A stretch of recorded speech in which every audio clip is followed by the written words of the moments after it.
Welcome to the Fantasy Football Prophet podcast, hosted by Craig Phillips and Jeff Torrey.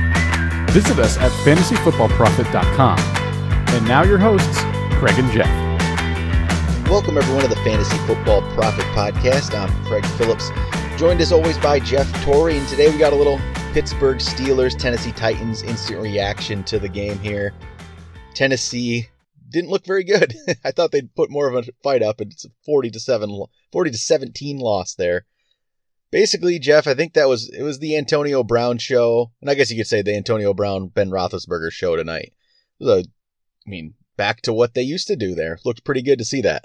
Yeah, it was great. I mean, everyone knows Antonio Brown is, as good as he is. I mean, today he just, he blew everyone away. Another unbelievable catch against his helmet. He had 3 touchdowns, 144 yards. But, the kind of the reemergence of Roethlisberger, who really has struggled quite mightily this year, for fantasy, even though they're 8-2 in NFL and they're doing really well. Roethlisberger has yet to put up a great performance, and tonight it was this one. And he didn't really have to spread the ball around too much. It was mostly Antonio Brown, but you can see that it's kind of coming together. I mean, Juju, for as much as love as he's getting, he didn't get the touchdown today, but he got 47 yards. Le'Veon Bell got another 57 receiving. Martavis Bryant got on it, and then Jesse James, the tight end, did too. So, it was kind of spread the yardage around, but when it came to touchdowns, man, Antonio Brown was the one he was locked and loaded into. And it was actually a closer game than it looked, but by the end, it was just out of control. They couldn't guard the guy. He's so good. It's ridiculous. I mean, I'm expecting. That's why we put him number one basically every week in the rankings, because he can put up games like this, and not many other people can. And even Bell didn't have a great game, but he makes it. He always makes something out of it with 113 total yards basically here, or 103 total yards, whatever he got here. Which again, not great, but he's able to pull that off. And if you're in PPR, you got 9 catches to add to it. But he got the touchdown taken away from him, which looked like he was in, but I guess it's just short of the goal line. So would have been even a bigger day. But see, even on his bad day, he gets something that's not going to hurt your team at all. So that's good to see. And then that's it. There's not much else to talk about for the Pittsburgh side. Roethlisberger, though, even with the good game, I'm not trusting it yet. And I don't. What about you? You think this is, or do you think this is a sign of things to come, or are you still hesitant to play Roethlisberger weekly? Yeah, not weekly. I'm a little hesitant there, but I like what I saw tonight.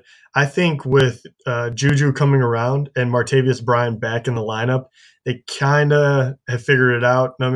I think they need those extra guys to really make it go. Antonio Brown and Le'Veon Bell, when they're the only 2 people that you can lock on, teams have a much easier time kind of guarding them. I think Roethlisberger will probably be a little bit better than he has been to finish out the year, especially now that they have to play well. I mean, they're a playoff contender already.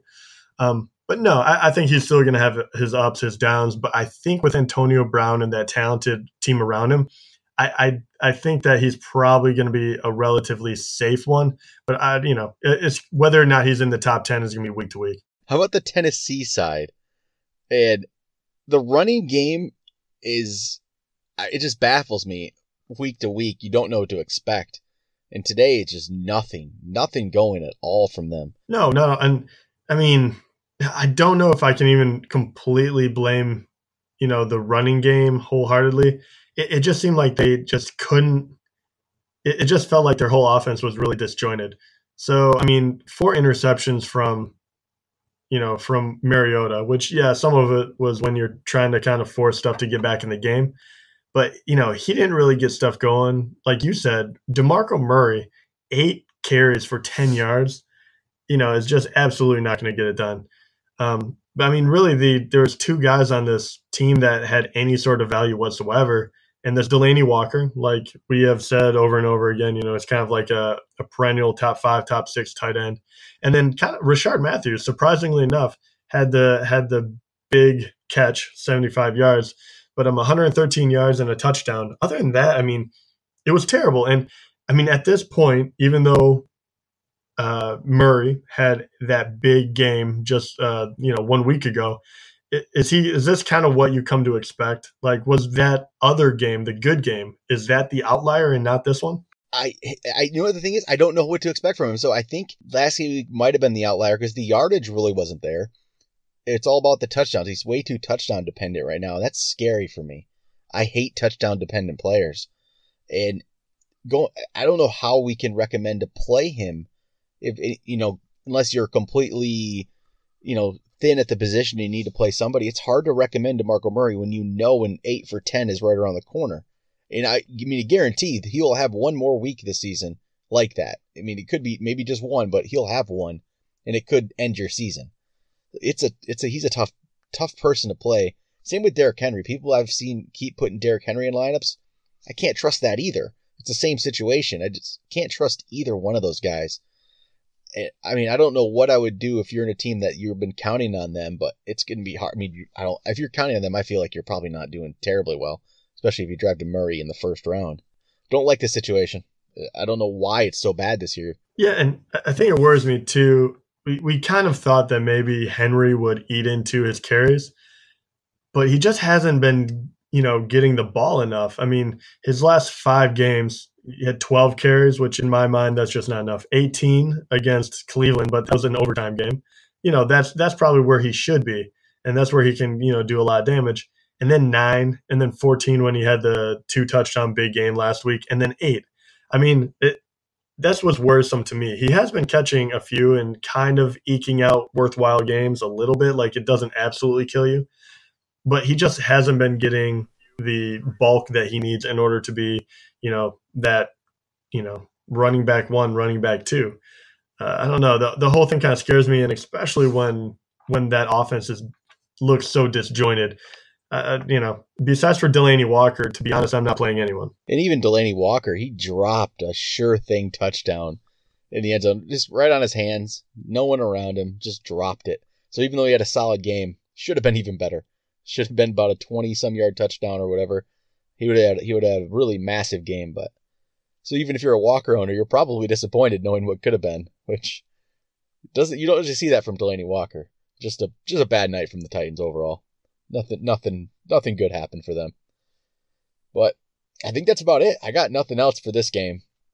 Just a kind of the stars we expected, like Antonio Brown performed, and nobody really disappointed except for, I would say, Murray. That's about the only real disappointment here from guys you might have expected something from tonight. So I guess just one last question to leave you with, but Juju Smith-Schuster. Obviously, the guy came on fire and everyone loved him. He has 4 catches for 47 yards.